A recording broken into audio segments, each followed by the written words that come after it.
Hello everyone. ఈ video నాకు చాలా స్పెషల్. బికాజ్ నా ఫేవరెట్ రెసిపీ ఇది.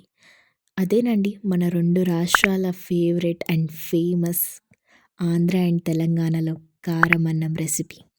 నచ్చని వాళ్ళంటూ ఎవరూ ఉండరు. అండ్ ఇంతవరకు ట్రై చేయకపోతే ఎలా చేసుకోవాలో నేను చూపిస్తాను రండి. నా ప్రాసెస్ ఫాలో అయిపోండి. మ్యాక్సిమం అంటే మ్యాక్సిమం 2 మినిట్స్ పడుతుంది. నోట్లో ఏం మంచి టేస్ట్ లేనప్పుడు, కోల్డ్ అయినప్పుడు, వెజిటబుల్స్ లేనప్పుడు ఈ రెసిపీ ట్రై చేయండి ఒకసారి. ఏం లేదండి, ఎలా చేసుకోవాలో ప్రాసెస్ చెప్తాను రండి.